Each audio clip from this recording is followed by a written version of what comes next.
gente está de volta com o Band Placar aqui no YouTube, um oferecimento BandBet. Você acompanhou o jogo aberto e agora a gente segue falando de seleção brasileira, porque hoje tem clássico, partidaça pelas eliminatórias para a Copa do Mundo de 2026. Monumental de Nunes, Bernardo Ramos é o palco. E há quase 20 anos, Argentina e Brasil não tem Neymar e Messi. Quer dizer, depois de quase 20 anos, né? Porque até então, nos últimos 20 jogos, sempre um deles estava presente. E a curiosidade é que, desse recorte de 20 jogos, só em 5 os dois estiveram presentes. Olha que curioso. Os dois, inclusive, foram convocados e acabaram sendo cortados por causa de lesões musculares. É uma coincidência essa história, né? A Argentina não tem o Messi, como você lembrou, tampouco o Lautaro Martínez, grande jogador da Inter de Milão no ataque. Não vai ter o Nico Gonçalves, que é a reserva, é bem verdade, mas acabou sendo expulso na partida contra o Uruguai. Mas falando em desfalque, o Brasil, nossa senhora, dá um banho na Argentina. Se o desempenho no campo é inferior ao dos hermanos, em termos de desfalque, o Brasil dá uma goleada na Argentina. Afinal de contas, são 6, né, Aline? E tem muita diferença também, né, Bernardo? Primeiro na tabela, que a Argentina depende só de um empate para garantir a vaga na próxima Copa do Mundo. É a atual campeã e também o período de tempo com o treinador Lionel Scaloni, segundo ciclo dele da Copa do Mundo e agora buscando essa vaga para 2026. Brasil tem 4 mudanças por necessidade e 2 pela escolha do Dorival Júnior. Então, a primeira é o Bento no gol, no lugar do Alisson, por causa do protocolo de concussão, que ele tem que cumprir, não poderia estar em campo. E aí vamos falar das outras por necessidade. Claro. Lugar do Gabriel Magalhães, o Murilo, e no lugar do Bruno Guimarães, o André. São 2 jogadores que estão suspensos. Gerson também, aliás, você cantou a bola do Gerson Ele estava machucado. Antes do primeiro jogo, contra a Colômbia. Lá atrás, na semana passada, você falou, olha, o Gerson, não sei, jogo contra o Flamengo, ele saiu um pouco meio estranho e realmente ele acabou se lesionando na partida contra a Colômbia. Foi no Fla-Flu, né? Ele se machucou naquele Fla-Flu. E estava claro que o Gerson não tinha condição, mas jogador, Aline, adora disputar a partida pela seleção brasileira, claro, né? Então ele não ia recusar a convocação e aí acabou se machucando, saindo com 29 minutos do primeiro tempo na partida contra a Colômbia, né? Veja, é o seguinte, eu queria falar sobre os técnicos, se você me permite, né? O Lionel Scaloni, muita gente fala assim, nossa, mas a Argentina tem um técnico desconhecido, que é o Scaloni, né? A AFA, que é a CBF da Argentina, não tinha dinheiro sequer para mandar o Sampaoli embora depois da Copa de 2018 na Rússia. Tanto que o Sampaoli ficou lá moribundo um tempo e tal. Aí a Argentina não tinha técnico, não tinha dinheiro para contratar um técnico. O Tic Tapia, presidente da AFA, falou isso abertamente, falou não tem dinheiro. Sim. Muita gente falava em Maurício Pochettino, hoje técnico da seleção dos Estados Unidos, Cholo Simeone, do Atlético de Madrid, falou não tem a menor condição. E aí foi buscar um técnico que não tinha muita experiência, o Scaloni. Tinha o glamour. Exatamente, não tinha grife, né? E aí ele assume a Argentina, tem vários problemas no início, mas depois a Argentina faz assim. E a virada começa naquela Copa América, disputada no Brasil, em meio à pandemia, no Maracanã. 2021. Quando a Argentina ganha do Brasil por 1-0 com o gol de Di Maria, que já não está mais na seleção da Argentina. Tem muita coisa para a gente falar, né? Muita particularidade para a gente abordar nesse grande clássico do futebol sul-americano. Vamos falar mais sobre a seleção brasileira, né, Aline? Você abordou a questão dos desfalques. É o seguinte, o Bento é um goleiraço. Hoje está no futebol saudita defendendo as cores do Al Nassr, o time do Cristiano Ronaldo. Então, não vejo aí uma grande questão no gol. Ele foi muito bem, aliás, naqueles amistosos, em que o Brasil derrotou a Inglaterra e venceu a Espanha. Venceu não, empatou com a Espanha por 3-3 no Santiago Bernabéu, os 2 primeiros jogos sob a batuta do Dorival Júnior. O Wesley na lateral direita, uma caçapa cantada essa. O Wanderson jogou muito mal contra a Colômbia. Eu vou te falar que eu não sei se ele jogou muito mal, mas eu acho que o Dorival estava esperando a oportunidade dessa titularidade do Wesley. Porque o Wanderson teve uma missão muito difícil, simplesmente marcar o Luiz Dias.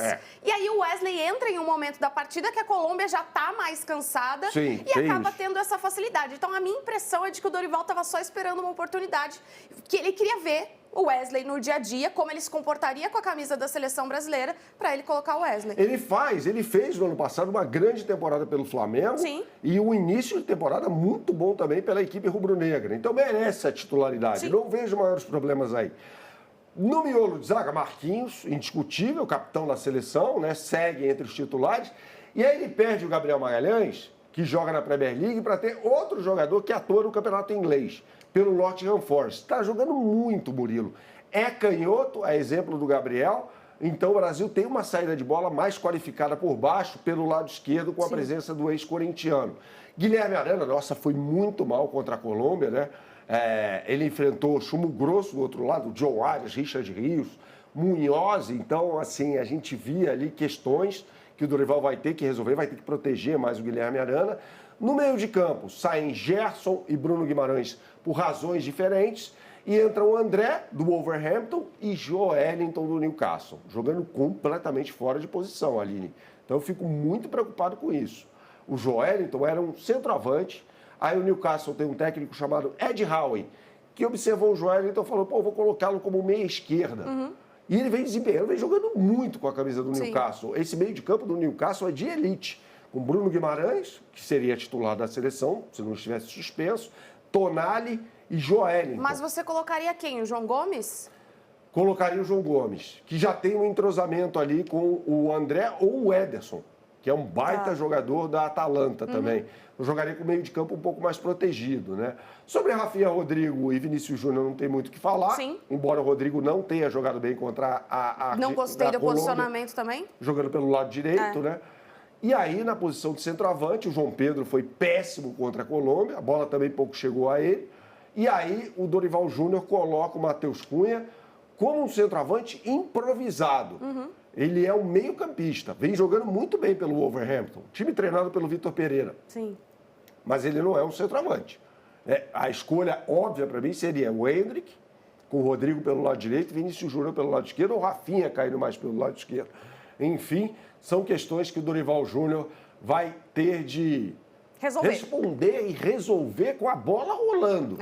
É muito difícil. Ganhar da Argentina lá dentro, nossa senhora. Imagina, só não ocorre há 16 anos. Exato, desde 2009, quando o Brasil venceu no Gigante de Arrochito, em Rosário, né? Cancha do Rosário Central, a Argentina por 3-1, né? Nas eliminatórias para a Copa do Mundo da África do Sul, com um show do fabuloso o Luiz Fabiano. Fala mais sobre o Brasil, então, do técnico Dorival Júnior, repetindo a escalação da seleção brasileira. Vem com Bento, Wesley, Marquinhos, Murilo e Guilherme Arana, André, Joelinton, Rafinha, Rodrigo, Vinícius Júnior e, no comando do ataque, Matheus Cunha. Já a Argentina terá a volta de um grande jogador, Rodrigo De Paul, catimbeiro, mas bom de bola, né? Ele ficou fora da partida do Uruguai e foi poupado porque poderia ser suspenso, né? Tinha um cartão amarelo, poderia ter sido suspenso para o jogo contra a seleção brasileira. Então tem uma dúvida aí na Argentina, né? Se ele tira o Paredes e coloca o De Paul, 4-3-3. Se ele tira o Juliano Simeone, que é filho do Cholo, e coloca o De Paul, 4-4-2.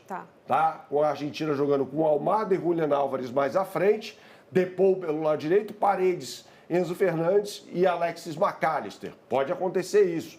Então, se o Dorival entregou o prato pronto, escalando a seleção brasileira, o que fez o Scaloni? Mistério. Mistério. Vocês que se virem aí. Então, o Brasil, eu acho que vai ter muito problema contra a seleção argentina. O Brasil já ganhou lá dentro.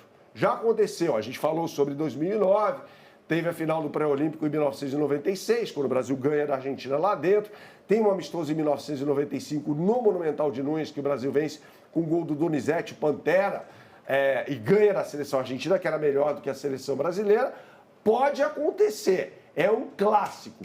Mas eu acho bem complicado. Você vai fazer o seguinte agora, você vai apontar a câmera do seu celular para esse QR Code que está aqui ao meu lado esquerdo, tá?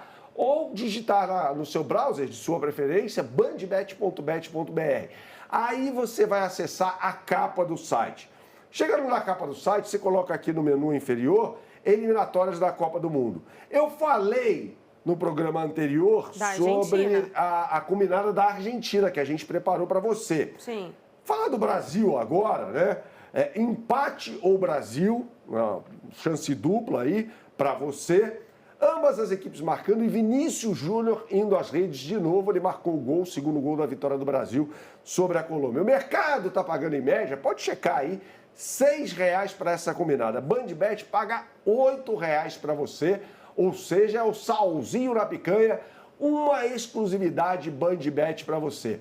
Vai ter bola rolando na Colômbia também pelas eliminatórias, Aline. É, partida contra a equipe do Paraguai. Essas equipes que estão próximas na pontuação. A Colômbia jogou muito contra a seleção brasileira. É um grande time treinado pelo Néstor Lorenzo, mas não vence há 3 rodadas nas eliminatórias. E o Paraguai vem em um crescimento. A Colômbia não esteve na Copa do Mundo do Catar. Não. O técnico era o Reinaldo Rueda, foi demitido para a chegada do Néstor Lorenzo e tenta voltar ao Mundial. Exatamente. Esse jogo vai ser disputado no Estádio Metropolitano de Barranquilla. Você sabia, e você de casa aí sabia também, que esse estádio foi construído para a Copa de 86? Aí você vai me perguntar, mas a Copa de 86 foi no México. Mas a Copa de 86 foi no México. Mas seria na Colômbia. Em 1983, o então presidente da Colômbia, Belisário Bittencourt, chega para a FIFA e fala, não tem condição. Mas esse estádio já estava concluído. E aí o México se habilita, se candidata a sediar a Copa de 86, e aí o México acaba levando aquele Mundial. Falando sobre esse time do Paraguai, a gente falou muito sobre a Colômbia no programa anterior, é uma equipe que tem vários jogadores conhecidos do torcedor brasileiro, o goleiro Gatito Fernandes, na lateral direita o Cáceres, o miolo de zaga Balbuena, ex-Corinthians, e Alderete, que marcou o gol da vitória sobre o Chile. Pelo lado esquerdo, o Júnior Alonso, jogador do Atlético Mineiro. No meio de campo, tem a força do Almirón e do Bobadilla, né?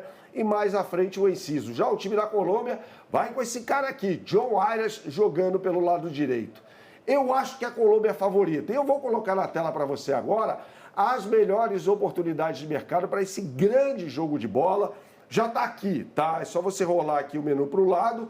Colômbia e Paraguai em Barranquilla, ou seja, nível do mar.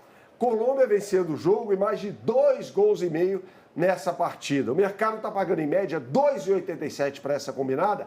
BandBet, numa exclusividade com odds turbinadas em BandBet Multiplica, paga R$ 3,00 para você. Ou seja, mega oportunidade de mercado. O que eu sempre falo por aqui, Aline? Jogue com responsabilidade só para maiores de 18 anos. Até mais.